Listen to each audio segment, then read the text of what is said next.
Le 1er avril se profilait à l'horizon et je m'attendais à une grande farce de la part de mon mari, Lester, cette fois-ci. Notre histoire de plaisantin depuis les débuts de notre mariage avait vu une escalade annuelle dans la sévérité de nos farces. Il est vrai que la série d'espiègleries a commencé avec moi, un jour de chaleur, lorsque Lé et moi sommes sortis. Malgré ma veste boutonnée, j'ai prétendu avoir froid. Alors que nous nous promenions dans le centre commercial, j'ai soudain enlevé ma veste pour révéler un t-shirt portant l'inscription « I am with stupid » avec une flèche pointant vers le côté. Debout à côté de moi, il n'a d'abord pas pu discerner ce qu'il y avait sur mon t-shirt, ne remarquant que les réactions amusées des passants. Il lui a fallu un certain temps pour comprendre que chaque fois que je changeais de position, c'était pour m'assurer que la flèche sur mon t-shirt était dirigée vers lui. Son visage est devenu cramoisi, et c'est ainsi qu'a commencé notre guerre officielle de farce et attrape. Puis il y a eu l'année où j'ai reçu un courriel d'apparence officielle, censé provenir du service de santé local. Il affirmait que j'avais été répertorié comme contact sexuel d'un certain Anthony Sanders, et me demandait de me soumettre immédiatement à un test de dépistage. Ce que je n'avais pas prévu, c'est la ligne CC, comprenant tous les membres de mon bureau, suggérant qu'ils avaient reçu le même message alarmant. La plupart d'entre eux connaissaient Anthony comme un ancien copain d'université, ignorant le fait que je ne l'avais pas vu depuis plus d'1 an, et encore moins que j'avais eu une relation intime avec lui. Lester, tu m'as bien eu cette fois. L'année dernière, j'avais modifié une photo, remplaçant le membre de taille moyenne de mon mari par un membre comiquement minuscule, et je l'avais envoyé à son bureau. À vrai dire, il est au-dessus de la moyenne dans ce domaine. Il était furieux et a passé 2 nuits à l'étranger avant d'envisager de revenir à la maison, même si je me suis excusé. J'ai fini par lui proposer 3 faveurs spécifiques pour l'inciter à revenir, 3 actes intimes qu'il ne pouvait pas refuser. Une fois à la maison et apaisé, il a prétendu que nos farces étaient devenues incontrôlables, jurant de ne plus jamais se venger ou de ne plus me faire de farce. Sa promesse semblait sincère, mais je n'y croyais pas. Je pouvais presque voir l'engrenage tourner dans sa tête, préparant sa vengeance. J'étais certaine que cette année mettrait en évidence les recoins les plus sombres de son esprit sournois. J'ai attendu, dans un mélange d'anticipation et de crainte. Je suis allé jusqu'à l'extrême, en écoutant ses appels, en plaçant un enregistreur dans sa voiture, et même en examinant minutieusement nos finances à la recherche de quelque chose de suspect. J'étais déterminé à ne pas tomber dans le panneau cette fois-ci. Pourtant, mes recherches n'ont rien donné de compromettant, il était bien plus malin que je ne l'avais cru.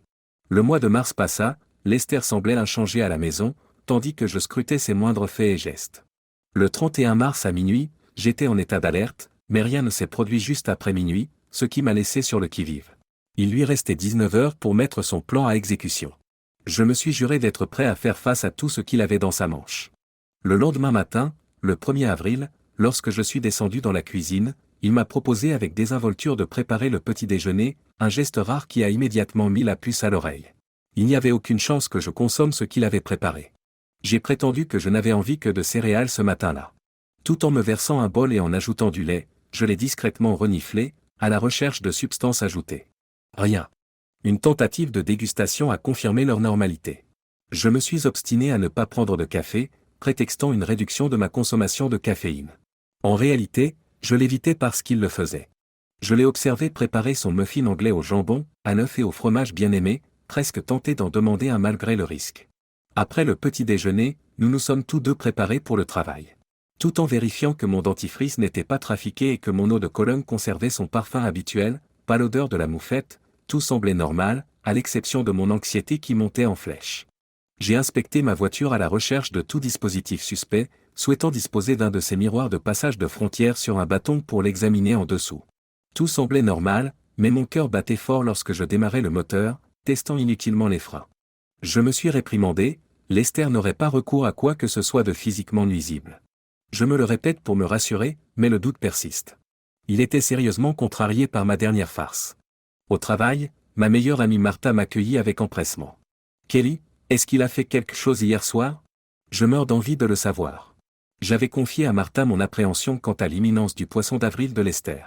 Elle avait applaudi ma farce de l'année dernière, puis avait demandé avec effronterie une version non modifiée de la photo, ou mieux encore, un visionnage privé dans notre chambre à coucher. Cette fille avait sérieusement besoin d'action, et vite. Il est resté silencieux, mais je suis certaine qu'il prépare quelque chose.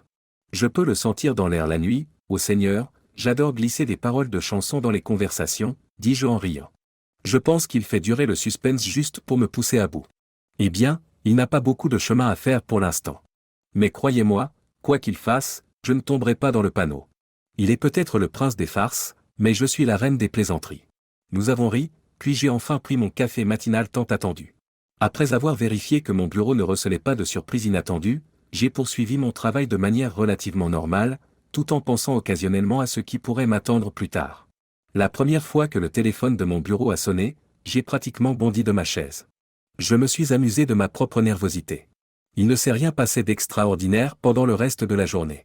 Je m'attendais à une livraison d'articles risqués qui serait, accidentellement, révélée devant mes collègues. Heureusement, rien de tel ne s'est produit. À mesure que la fin de la journée de travail approchait, mon anxiété montait en flèche. À 17h05, j'ai pris la route, manquant de peu un feu rouge alors que mon esprit se focalisait sur ce qui m'attendait à la maison. Je me suis donné une légère gifle pour me concentrer à nouveau sur la conduite en toute sécurité. En arrivant à la maison, j'ai commencé à préparer le dîner. Lester est rentré à l'heure habituelle, l'air complètement vidé.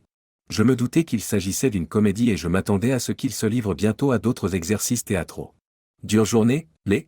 Tu t'occupes d'un trop grand nombre de diplômés qui se débattent avec les mathématiques de base. Votre remarque me touche de trop près pour être drôle, mais ce n'est pas ce qui me pèse. Je suppose qu'il est évident que je ne suis pas aussi joyeux que d'habitude. Honnêtement, la journée n'a pas été très dure, juste exaspérante. C'était la date limite pour le rapport trimestriel, et j'avais une foule de détails banals et de recoupements de chiffres à régler. D'habitude, j'ai terminé avant le déjeuner, mais aujourd'hui, j'ai eu du mal à réconcilier deux totaux qui étaient censés correspondre. Il m'a fallu près de 4 heures supplémentaires pour découvrir mon erreur stupide. J'ai même manqué le déjeuner et j'ai failli l'appeler pour dire que je serais en retard pour le dîner. Heureusement, je me suis rendu compte de l'erreur et j'ai terminé le rapport avant de partir. Par conséquent, je suis absolument affamé. J'espère que le dîner est en route. 20 minutes, tout au plus. Pourquoi ne pas vous préparer un verre pendant que je termine? Excellente idée. J'aime votre façon de penser. Lester se pencha vers moi et déposa un baiser sur ma joue avant de se diriger vers l'armoire où nous stockions l'alcool. Il a pris le bourbon et s'est préparé un verre avant de s'installer dans le salon, en écoutant des rediffusions de Swamp People. Il était comique de penser qu'il s'aventurerait un jour dans un endroit grouillant de moustiques, d'alligators et de serpents. Je soupçonnais qu'il avait un faible pour les gens qui avaient l'accent cajun. J'ai tenté d'engager la conversation pendant le dîner, mais je ne pouvais que me concentrer sur la découverte de la farce imminente. J'ai fini par demander, « Tu as prévu quelque chose pour ce soir, les ?» Rien, zéro, absolument rien. Après la débâcle du rapport trimestriel, je n'ai même pas envisagé de ramener du travail à la maison. Je veux juste me détendre avec ma fille préférée à mes côtés. Comme elle n'est pas là, tu devras faire l'affaire, a-t-il plaisanté, et je lui ai donné un petit coup de coude. Je me suis dit qu'on pourrait regarder un film et grignoter du popcorn. Ça t'intéresse? Absolument. Après avoir mangé, j'ai rempli le lave-vaisselle avec la vaisselle du dîner. J'ai mis le popcorn au micro-ondes et je l'ai apporté dans un grand bol dans le salon lorsqu'il était prêt. J'ai apporté nos boissons habituelles pour nous détendre tous les deux. Qu'est-ce que tu veux regarder, les? Tu sais que j'aime les films de sexe et de violence, mais ce soir, je m'en fiche. Je te laisse choisir ce soir. Pourquoi pas Roadhouse? Il y a un peu de romantisme en plus de la nudité et de la violence. Sans parler du corps de Patrick Swayze. Il rit. Ça m'a l'air bien. Je ne l'ai pas vu depuis longtemps. J'adore le moment où l'ours polaire en peluche tombe sur le larbin. C'était un ours polaire ou un ours normal? Je pensais que c'était un ours polaire, mais on verra. Nous regardions le film et mangions du popcorn. J'avais bu quelques rhums et coca, contre les bourbons et les bières de Lester. Je commençais enfin à me détendre et à baisser ma garde. Soudain, on a sonné à la porte et mon alarme interne s'est déclenchée. Ça y est, me dis-je immédiatement. Personne ne vient chez nous à l'improviste après la tombée de la nuit. J'ai immédiatement mis mon esprit en état d'alerte DEFCON 1 et j'étais prêt à gâcher le mauvais tour qu'il avait imaginé. Lester, bien sûr, a nié catégoriquement savoir de qui il pouvait s'agir. C'est vrai. Je suis allé ouvrir la porte. J'ai été surpris de voir qu'il y avait un homme, pas seulement un homme ordinaire, mais un énorme motard à la porte. 2 autres personnes étaient à vélo dans l'allée. J'ai secoué la tête, incrédule. J'ai pensé, ce Lester. Ça va être bon. J'ai salué le motard couvert de cicatrices et de tatouages avec un sourire du genre, je sais ce qui se passe. Désolé de vous déranger, madame. C'est ici que se déroule la fête? Mon esprit s'emballe. C'est sûr, maintenant que tu es là. Entre, mon grand. J'ai passé mon bras autour de sa taille, l'entraînant au centre du salon. Ses abdominaux fermes étaient assortis aux biceps saillants de ses bras tatoués. Lorsqu'il est entré, mon mari, me voyant drapé autour de cet étranger, a bondi du canapé. Il s'est approché de nous à mi-chemin, déconcerté. Kelly, qui est-ce? Comme si tu ne le savais pas. Il est ici pour réaliser mon fantasme. Quel fantasme? Être impliqué dans un gang de motards. Je ne savais même pas que c'était ton fantasme. J'ai pensé. Attends, j'ai compris maintenant. C'est ton poisson d'avril. C'est drôle. Tu m'as fait marcher pendant une seconde. Je croyais qu'on était d'accord pour en finir avec ça. Qu'est-ce que tu avais prévu? L'emmener dans notre chambre et faire semblant pendant que j'attends en agonisant. Ok, mon pote, la farce de ma femme est terminée. Vous pouvez partir. Je ne m'appelle pas Pâle, crétin. Je suis le bandit, et je reste jusqu'à ce que la dame me dise le contraire. Eh bien, je veux que tu restes, bandit. Je me suis retourné, lui plantant un baiser exagéré. Lester s'est précipité. Ça suffit.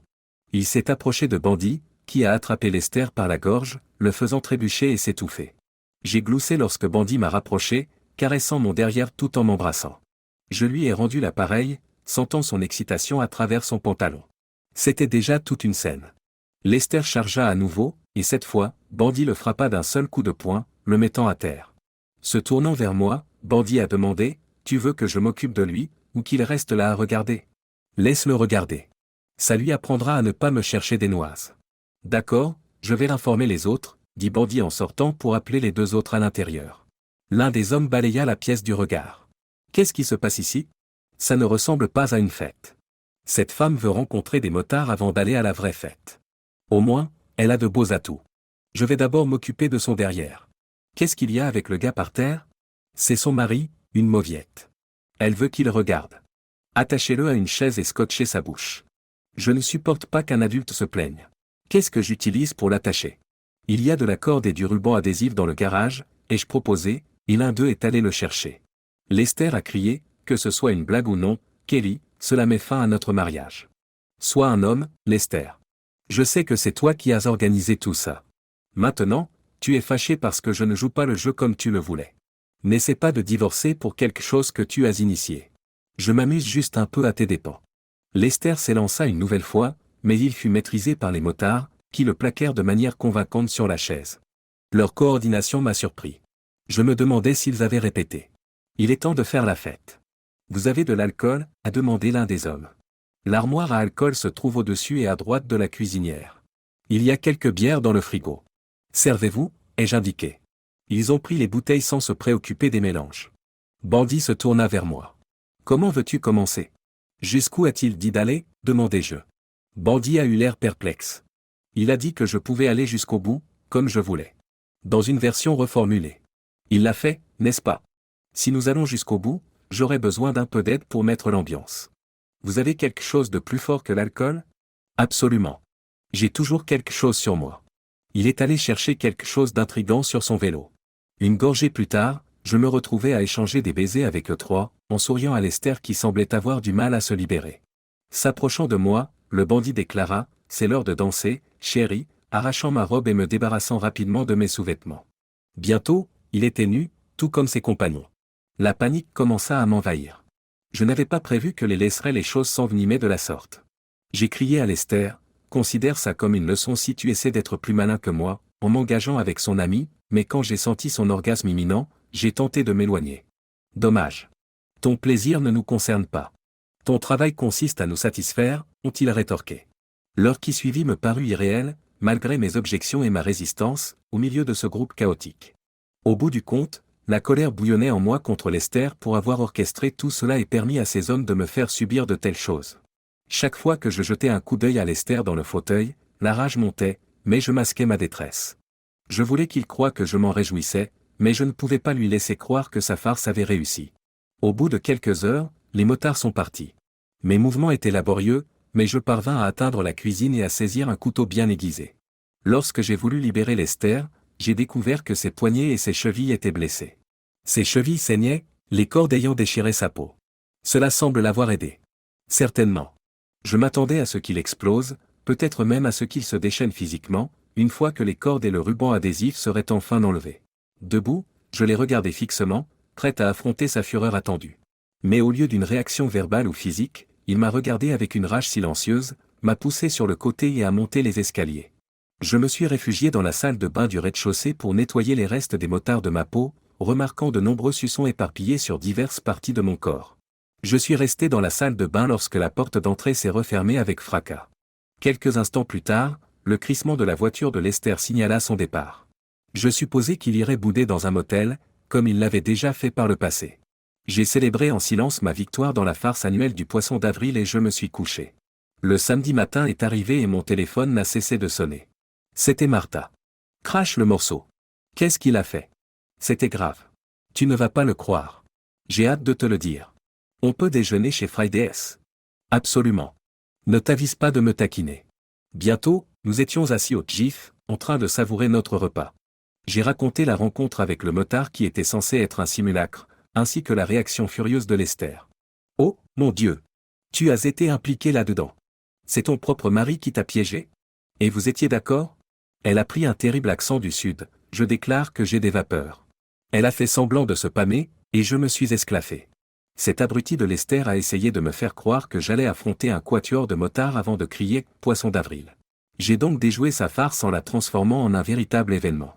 Je n'avais pas l'intention d'aller aussi loin, mais d'une manière étrange, cela a fonctionné. Je doute qu'il tente à nouveau quelque chose comme ça. Kelly, tu es sûr qu'il a tout organisé. Il est difficile de croire que Lester ait orchestré quelque chose d'aussi extrême. Si ce n'est pas le cas, vous risquez d'avoir un divorce difficile. Oh mince, je viens juste d'y penser. Est-ce que vous avez une vidéo de ça? Si c'est le cas, débarrassez-vous-en. Enfin, après en avoir fait une copie pour moi.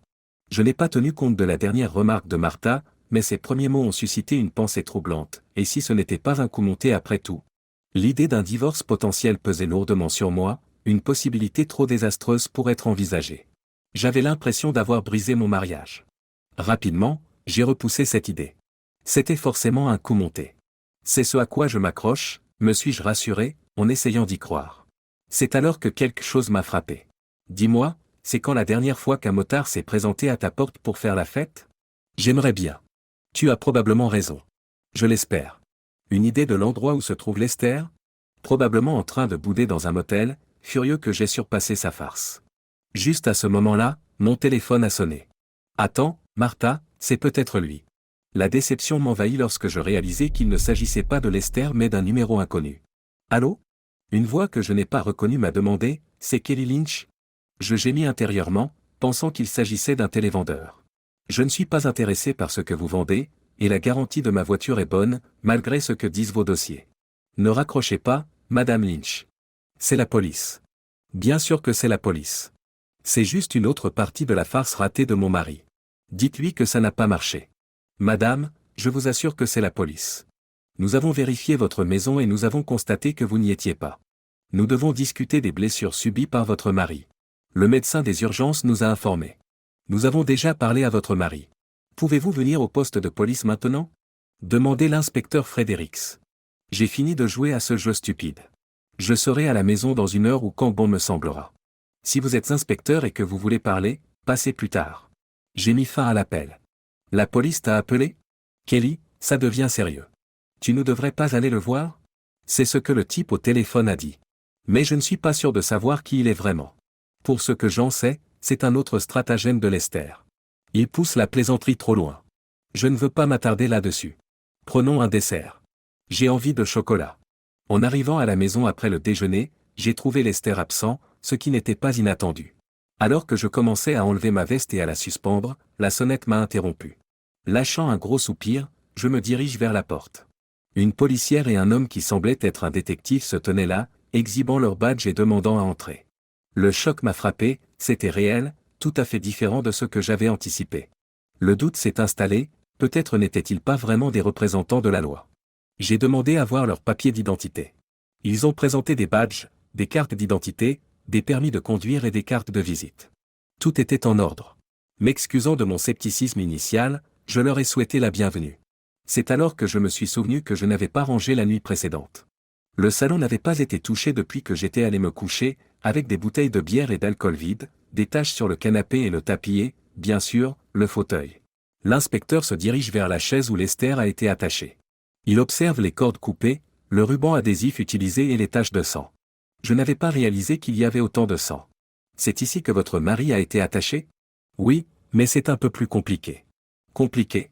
Vous voulez dire qu'il s'est ligoté, bâillonné et blessé aux poignets et aux chevilles juste pour inventer une histoire de maltraitance. Non, c'était un poisson d'avril mal conçu.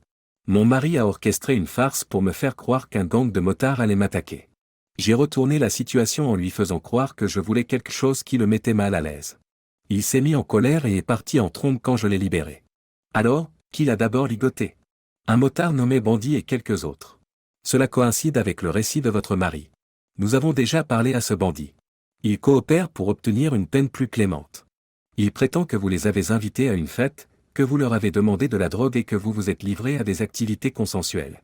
Il prétend que vous lui avez demandé d'attacher votre mari pour qu'il assiste à l'événement. Il pensait qu'il s'agissait de votre intérêt commun. Selon lui, vous n'avez pas résisté. J'ai besoin de savoir si c'est vrai ou si nous devons porter plainte contre lui aussi. J'ai essayé de l'arrêter, mais je n'ai pas pu. J'essayais de donner une leçon à mon mari. Il a créé ce désordre, et j'ai juste suivi le mouvement. Vous ne comprenez pas? Des larmes ont interrompu mes paroles, et j'ai fait une pause avant de continuer.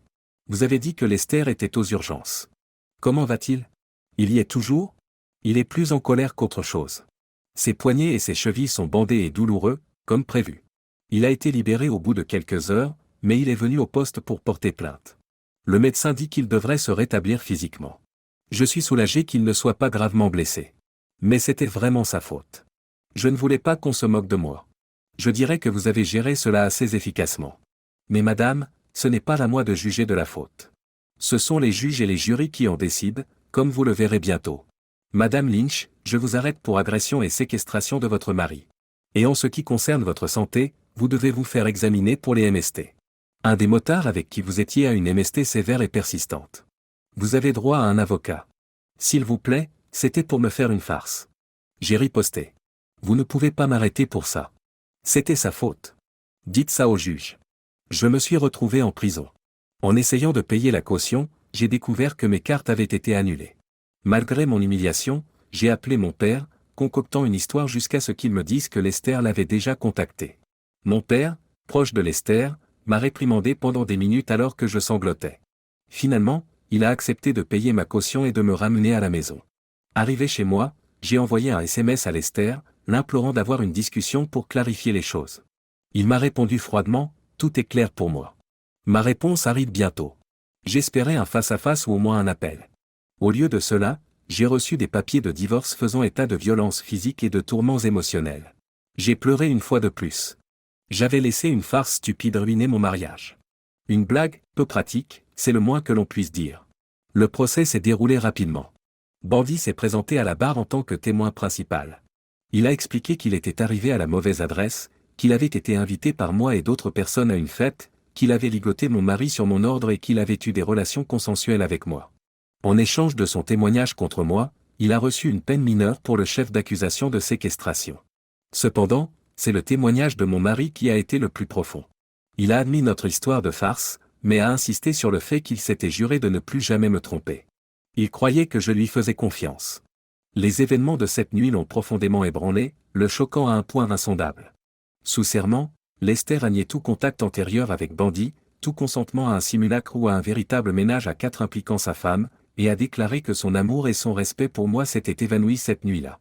Montrant les cicatrices sur ses poignets et ses chevilles, il a indiqué qu'elles étaient un rappel durable de la raison pour laquelle il ne pourrait plus jamais me faire confiance. Son aveu qu'il pourrait avoir du mal à faire confiance à une autre femme a fait couler des larmes, même parmi les jurés féminins. Mon dossier s'est effondré. Lorsque ce fut mon tour de témoigner, racontant ma version en pleurant, j'ai senti la désapprobation du jury, en particulier de la part des femmes que j'avais espéré convaincre. La culpabilité pesait sur moi, évidente pour tous.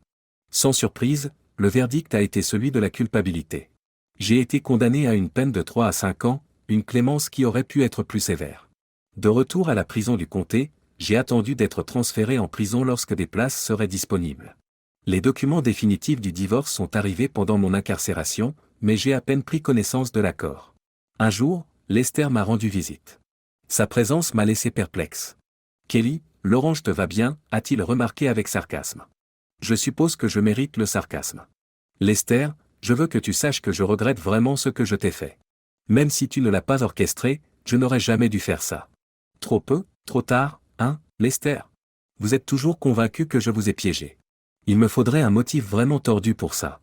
Peut-être viser un divorce avec les meilleures conditions, un partage plus facile que 50 à 50. Il faudrait que je sois rusé, que je mette de l'argent de côté pendant des mois pour que tu ne t'en aperçoives pas sur nos comptes. Assez pour corrompre des motards, tromper les flics, et prendre une peine mineure. Mais j'aurais besoin de liens avec un gang, comme par exemple quelqu'un au travail dont le frère avait besoin de mon soutien pour une promotion. J'ai alors bêtement laissé entendre que les motards pourraient aller aussi loin que vous les laisseriez faire, vous donnant ainsi une chance de vous venger. J'ai été stupéfait quand tu as atteint ce niveau. Te voir y prendre plaisir m'a anéanti. Après cela, toute culpabilité s'est évanouie. J'ai passé des jours déchirés entre l'envie d'en finir avec nous deux, mais j'ai choisi de te mettre derrière les barreaux. Je le savais. J'avais raison. Oui, tu avais raison. Nous sommes tous les deux des imbéciles dans cette histoire, mais c'est toi qui es derrière les barreaux, pas moi. Alors, dis-moi, qui est le plus grand imbécile ?